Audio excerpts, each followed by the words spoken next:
Hey, greetings, everyone. Lieutenant Colonel Alan West, and welcome to the Steadfast and Loyal podcast. You gotta light 'em up before they burn it down. Better dig deep, put 'em in the ground. Blood on their hands, they're hellbound. Save us all. Ooh, they're gonna burn it down. Save us all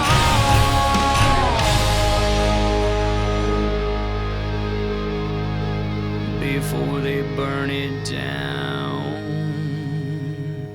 Hey, greetings, everyone, and welcome back to the Steadfast and Loyal podcast. And as promised, we're now with a very near and dear friend of mine, and that's Frank J. Gaffney, who is the founder and executive chairman of the Center for Security Policy in Washington, D.C., a not-for-profit, nonpartisan educational corporation established in 1988.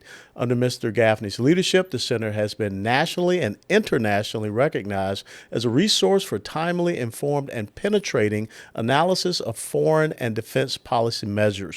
You know, Frank Gaffney started out as a professional staff member on the Senate Armed Services Committee, chaired by the late Senator John Tower of Texas. He also worked with Democrat Senator Henry M. Scoop Jackson, Democrat from Washington, in the areas of defense and foreign policies.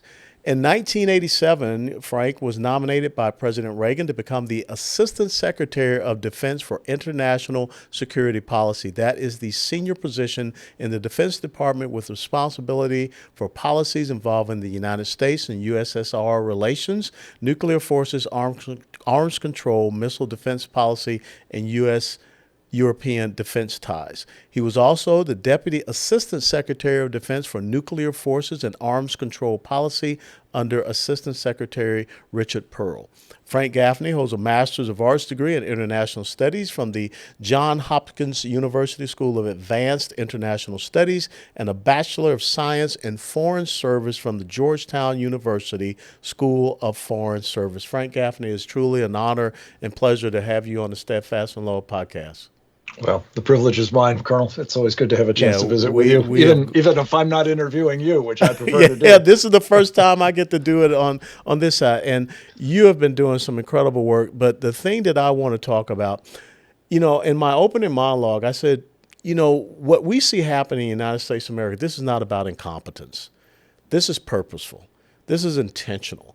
And I think that we have failed to see it that way and realize that the progressive socialist left, the Marxists, are really working with foreign actors to undermine the United States of America, our sovereignty, and our independence. And without a doubt, I believe that the Biden administration is compromised when it comes to the Chinese Communist Party and Xi Jinping. So what is your assessment of how you see right now the foreign relations and the national insecurity of the United States of America, especially when it relates to China? I'm not sure I can improve upon your characterization, Alan. I think you hit it absolutely right on all counts. I believe we are now undergoing, at the hands of Marxists inside the U.S. government, a wrecking operation. I honestly can't think of a single policy this president has adopted and is pursuing that is other than, one, harmful to the United States, and two, beneficial to our mortal enemy, the Chinese Communist Party. Mm-hmm. And you put all that together, and as you did in your opening comment, we've got a world of hurt. Because adversaries see this as an opportunity, especially those that have compromised Joe Biden, and there's now a fairly long list of those. Mm-hmm. But beyond the ones that have got the confidence that they've got him in their pocket, you have a lot of others who just consider him to be weak, irresolute, senile, perhaps. In any event, unable to mount the kind of defense that deters them from aggression against our interests. And I think that's what is looming now across a broad front.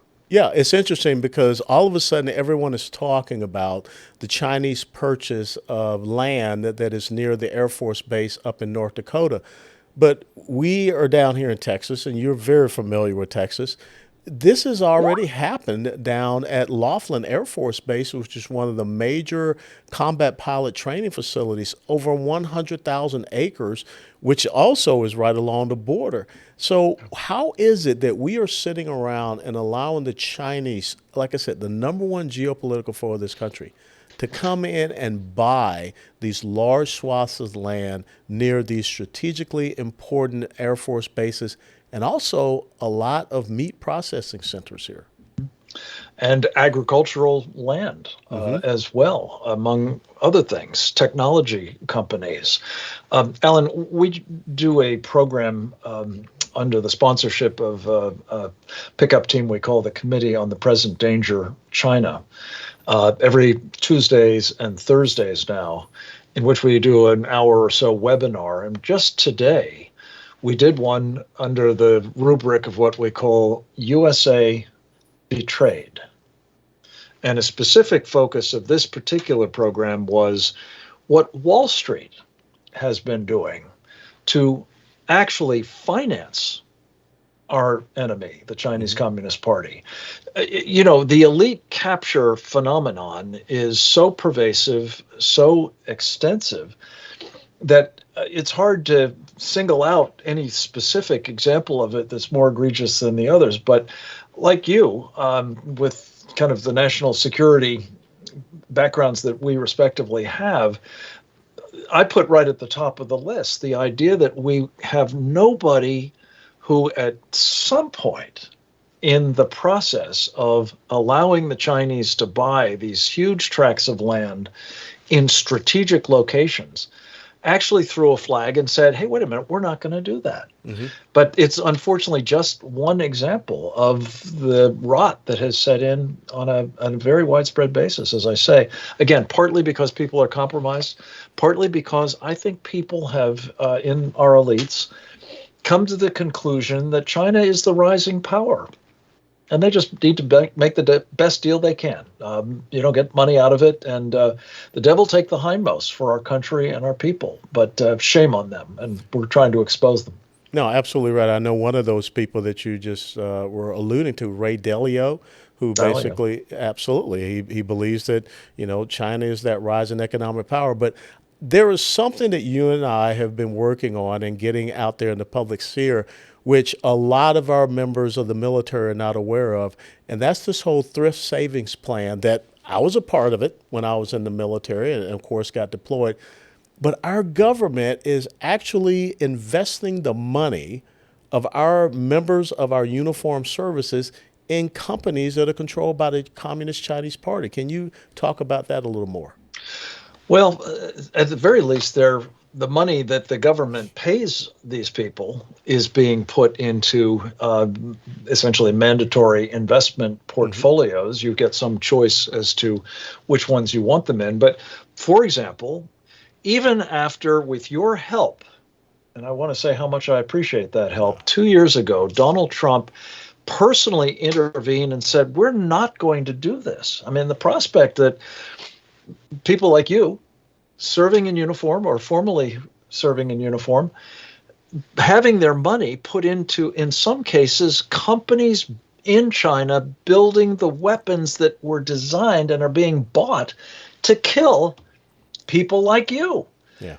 Blew Donald Trump's mind, and he said that's not going to happen. And it didn't until a guy by the name of Larry Fink, another Ray Dalio, if you will, albeit at a far bigger company than Dalio's, company called BlackRock, that manages most of the funds. At the time, I think it managed all of the funds of the thrift retirement, the thrift system plan.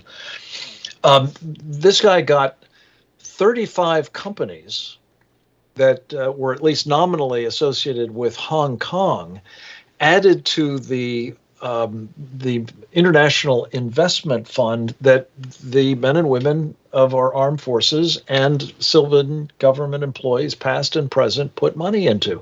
35 companies based in Hong Kong, as you know, Hong Kong is no more, Alan. Yeah. It is just another city in China.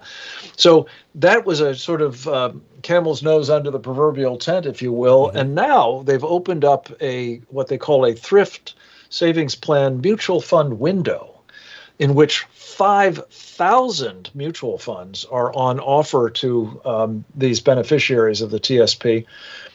And the Thrift Savings Plans Oversight Board, the Federal Thrift Retirement Investment Board, won't tell the beneficiaries whether they're investing in China in these mutual funds. So, I mean, there's a conscious effort underway to plow still more of our money into our enemies' corporations. It's reckless, it's irresponsible, and it's going to get people killed. No, you're absolutely right. And the end result, when you read and understand the One Belt, One Road strategy of China, and the means by which you expand the hegemonic dominance of a nation, I hate to say this, being an army guy, but it's through their maritime forces. And China is now on their third aircraft carrier. And when you look at, because of the theft of intellectual property, the forced technology transfers, a lot of this stuff has technological relations. The F-35, you have a similar Chinese fighter aircraft, like I say, with the aircraft carriers and things of this nature. A Chinese copy, they might call it. Absolutely. So why is it that we have these defense industries that are so focused on aiding and abetting and enabling our enemy, which you just said, who will end up killing our men and women in uniform, instead of standing and supporting our own military, to include some of these woke corporations that want to do this, what do they call it, the artificial intelligence work with China, but they want to shun our own military. Right. Well, I would put a sort of wall between the defense contractors who are just having all of their technology and blueprints and designs stolen by the Chinese on the one hand, and then the companies that are wittingly and in many cases even openly working with the Chinese Communist Party. I think you're talking about Google, yes, in particular, which had its employees protest the idea that there was going to be work done by Google with our Defense Department, but nary a peep from them about helping, as you say, with the artificial intelligence and other programs of the Chinese Communist Party, which means the People's Liberation Army as well. And, that is part of what we were talking about a moment ago in terms of this USA betrayal. I don't know how else to describe it. I would give the defense companies, as far as I can tell, credit for not voluntarily helping our enemies, but in a way they are, by allowing them to get access to their most important and in some cases most sensitive intellectual property through theft, cyber attacks and the like. Let's talk about the recent study and the briefing that you just put together that you want to get in front of many candidates or elected officials right now. Can you share that with the audience? Yeah, happy to do so. Alan, you may remember this. It really was imprinted on me as a very young man. In the 1976 period, a group was formed called Team B to give a second opinion on what was then the policy of the United States government towards our most serious threat, the last totalitarian communist regime that sought our destruction, namely the Soviet Union. And they came back from an all-source intelligence deep dive and said, this is crazy. This idea that we're going to enrich our enemies and we're going to lay down our arms and we're going to let them build up is going to get a lot of us killed. Team B became the impetus behind something called the Committee on the Present Danger, one of whose members was a fellow by the name of Ronald Reagan. And Ronald Reagan took those guys and their ideas, and he said, I want to put together a strategy as an alternative to détente, as it was called at the time. And he got that strategy. He sought a mandate from the American people when he ran for president in 1980 to implement that strategy, and they gave it to him. And he did. And as they say, the rest is history. So flash forward, Team B in the mid 1970s inspired what we call Team B3. We did one in the 2010 timeframe on Sharia. Sharia, I remember. Remember that one.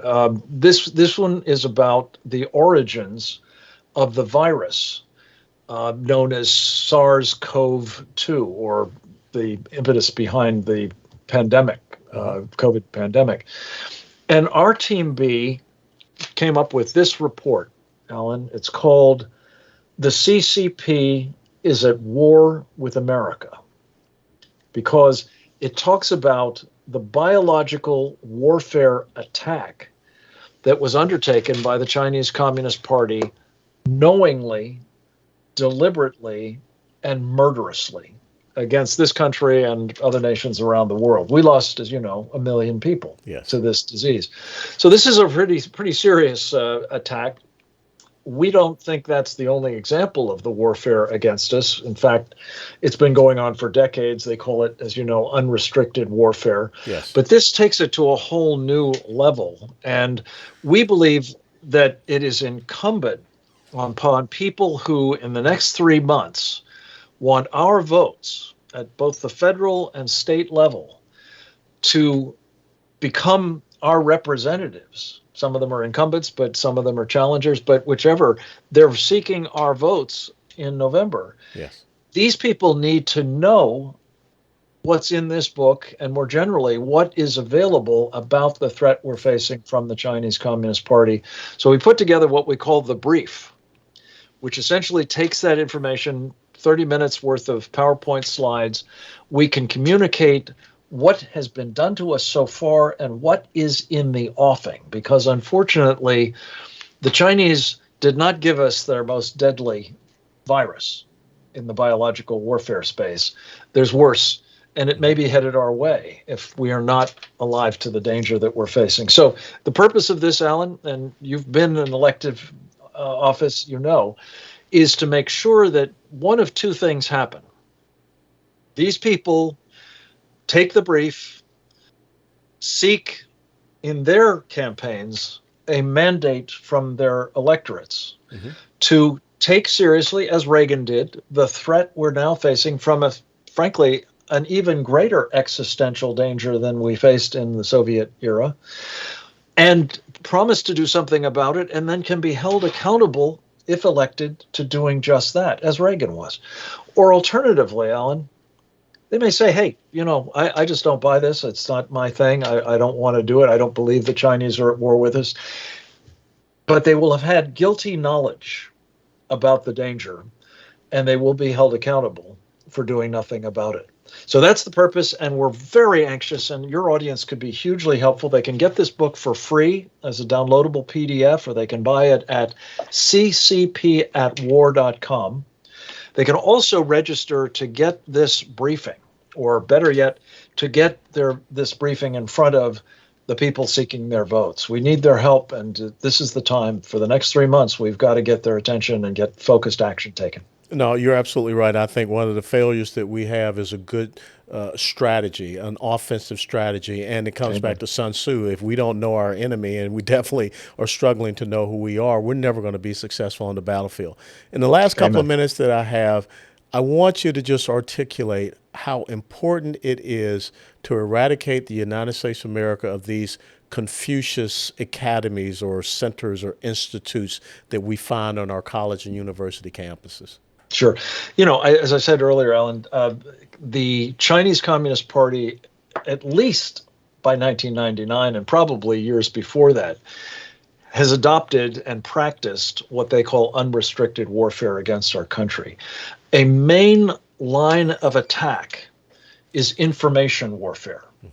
It is trying to make sure that people they target are indoctrinated with their party line, as they say, their propaganda, their curricula, their TikTok disseminated disinformation. And they've worked tirelessly to do it, to perfect it, to make it as seductive as they can. These institutes, many of them on college campuses, but now in some cases, they're providing curricula and programs to even elementary schools as well as high schools, are just a Trojan horse for the Chinese Communist Party to exert its influence, to disinform, and to recruit our people against our own country. They have to be shut down, and some of that is taking place, but not nearly enough. Just It has to be incredible. across the And board. that's why I tell people the most important elected position in the United States of America is school board. So we make sure we can eradicate this cultural Marxism and also the infiltration of the CCP. Frank Gaffney, where can people follow your great work at the Center for Security Policy and also Secure Freedom Radio? Well, it's actually Securing America now. It's Oh, partly a TV program as well as a radio program. We're on Real America's Voice as well as on nice. the American Family Network across the country. They can follow all of it at securingamerica.tv, as well as our site at the Center for Security Policy, which I really commend. It's a very rich resource, is securefreedom.org. And finally, our Committee on the Present Danger China, which has sponsored this, among other things, is presentdangerchina.org, or that site, ccpatwar.com. Well, I want to tell you that I have been richly blessed since I got to know you and to work with you on making sure that we secure the greatest nation the world has ever known. And you are the embodiment of an American that you don't have to serve in uniform to serve this nation. And I want to thank you for all of the years of service you've given to this nation, what you continue to do to make sure that our children and grandchildren live in the greatest nation that the world has ever known. So God bless you, and thank you so much, Frank. Thank you, my friend. That means the world to me. Ladies and gentlemen, thank you so very much for tuning in to the Steadfast and Loyal podcast. I want to thank my very special guest and friend, Frank Gaffney of the Center for Security Policy, and all the incredible work that he is doing to expose the Communist Chinese Party and what they are doing here to undermine liberty and freedom and the sovereignty of the United States of America. So please follow Frank Gaffney and learn more about his efforts and learn more about the book that he is putting out about the things that China is doing in the United States of America. So God bless you all. Remember, if you like this podcast, please hit that like button and share it with others. Thank you very much. Have a great day. Before they burn it down.